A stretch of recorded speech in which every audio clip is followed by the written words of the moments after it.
There are many risks associated with storing gold within the banking system, namely the risk of bankruptcy or government confiscation. But there is also a more complex risk related to the price manipulation. Investing in gold is generally done as a security measure to protect oneself against the risk associated with the fragility of the financial system and to have access to a universally accepted means of payment in case of bank failure or temporary closing.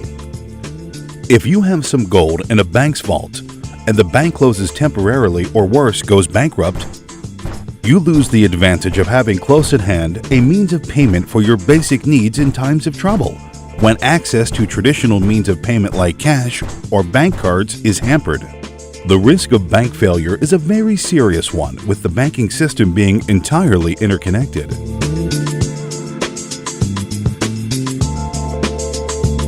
Even though the risk is small, confiscation has happened in the past. Confiscation could happen following a panic movement in the banking system or just before announcing a new monetary system.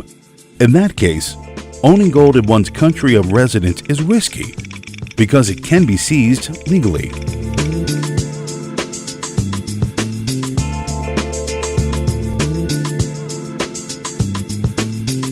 Whether one's gold is allocated or not, in order to understand the amount of risk associated with storing gold within the banking system, one has to grasp the mechanism of price manipulation occurring through the sale of previously leased physical gold.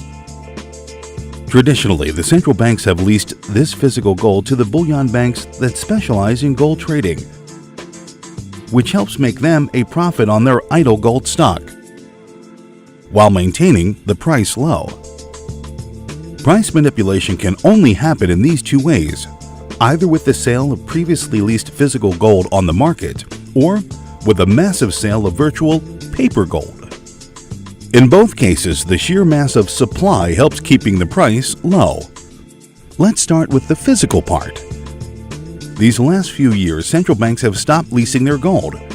After having leased quite a bit in the past, they are holding on to their reserves now.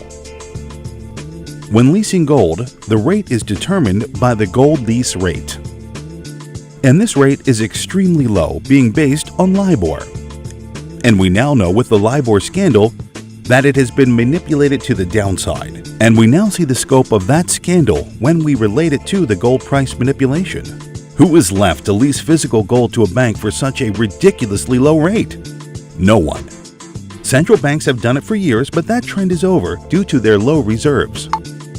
Central banks own 10% of existing gold, and the rest is in private hands. Which begs the question, since physical gold leasing hasn't stopped, where does that physical gold come from, knowing that the central banks have stopped leasing any gold? One is left to wonder if that gold might not come from some private accounts of allocated gold, ETFs, or futures contracts gold stocks. The physical gold would be recuperated by certain banks without the consent of its clients via rehypothecation, and then leased to the commercial banks who then turn around and sell it on the market. What this accomplishes is that by keeping the price of gold low, trust is being maintained in the actual fiduciary system. Risk of bankruptcy, risk of confiscation, interconnectedness of the banking system, rehypothecation, price manipulation. Those are real risks that one has to take into consideration before deciding where to store one's physical gold.